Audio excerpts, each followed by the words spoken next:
So my name is Xiao, a professor at the Zhejiang University based in China. I started working on bamboo. I started playing bamboo when I was a child, but I started working research bamboo about 20 years ago. I have been studying and living outside China for almost 40 years. So when I started work doing my master and postgraduate study in Japan, and also later working as a professor in US, most of housing I have been living in are timber. But when I started going back to China in 2000 and I see in China there's no timber structure anymore.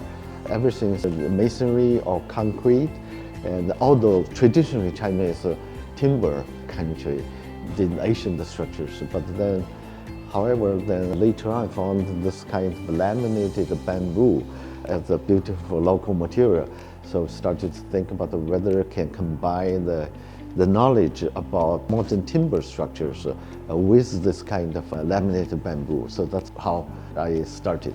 And then later on, I've been basically research and training my graduate student with bamboo, laminated bamboo for ever since, about 20 years. Glue bam is a terminology somehow I created, mimicking glue laminated lumber. So this is a glue bam is a glue laminated bamboo.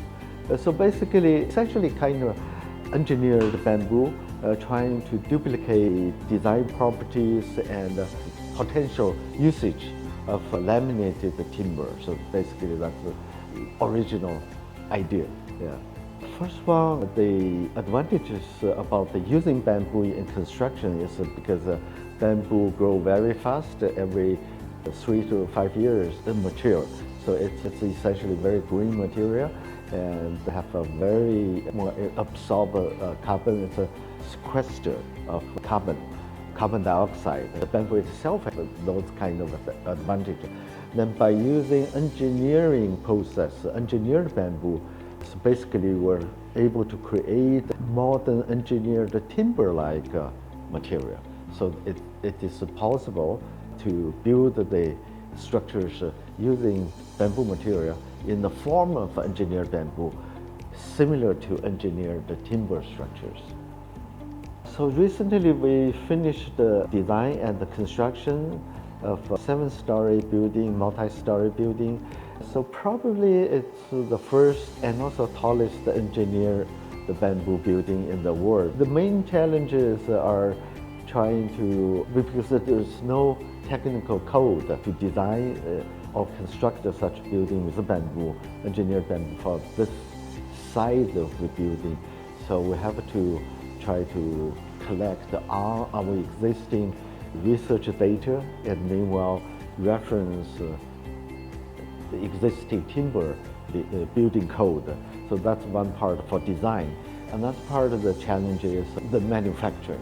So some of the raw materials are provided by the manufacturer, but the majority of the structural component we have to create some sort of manufacturing production line to manufacture the components, structural components.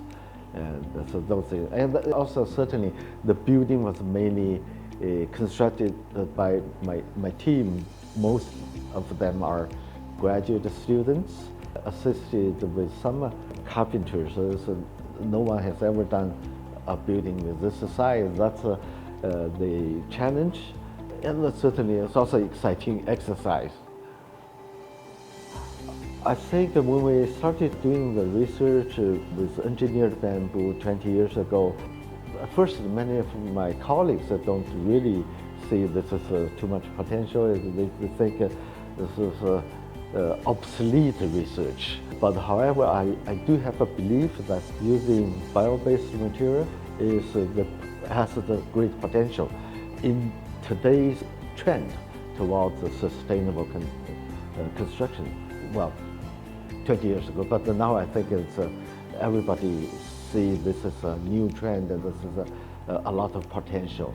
And for example, in China, the government has been promoting using bamboo for construction, and these days using bamboo to replace concrete, steel, and also plastic, particularly using bamboo to replace plastics has been in the national agenda now. And bamboo is excellent material, but every material has advantage and disadvantages. So we really try to maximize the advantage of material, but try to cover the limitations, the disadvantages.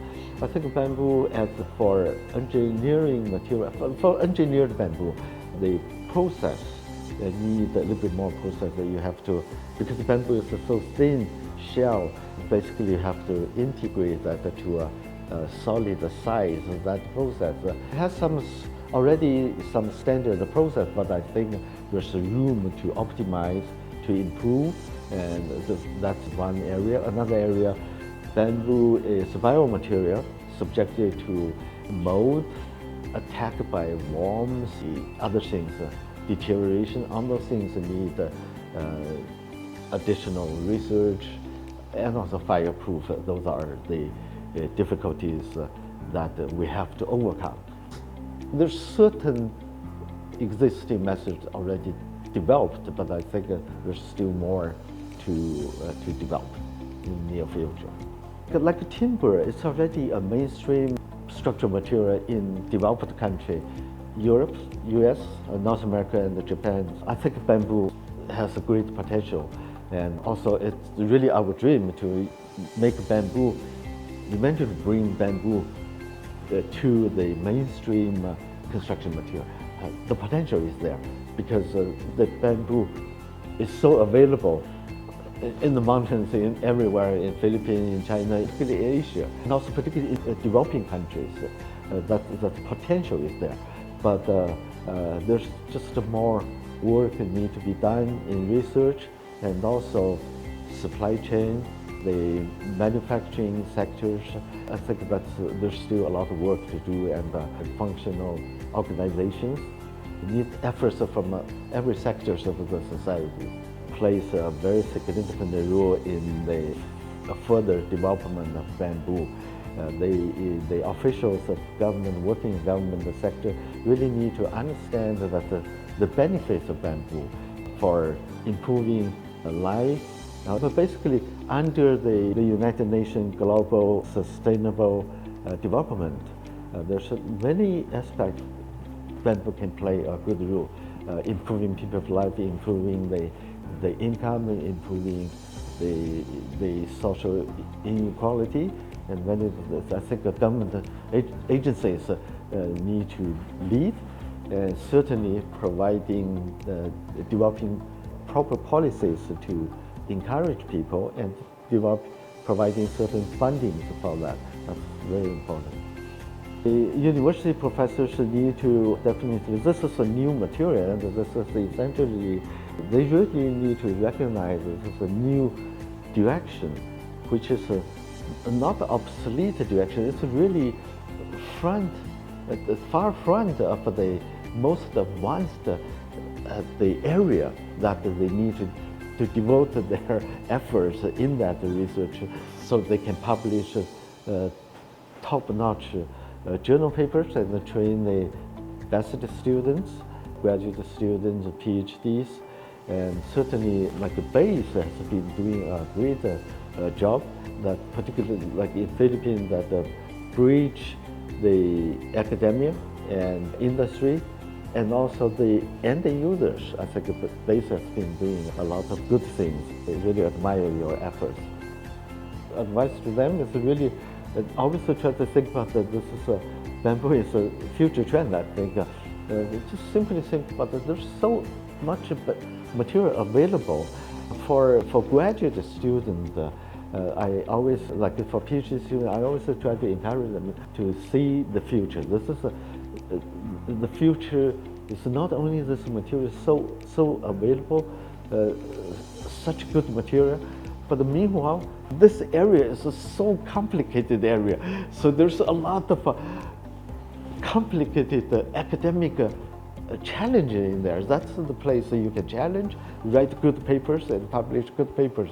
That's the area. Another good advice I really want to give the student is always try to understand the process of making bamboo into the structural components. That's very important. Long-term vision, I really see the potential that the bamboo can be the mainstream structure form that to compete with timber structure, steel and concrete, basically as an alternative to the existing conventional material.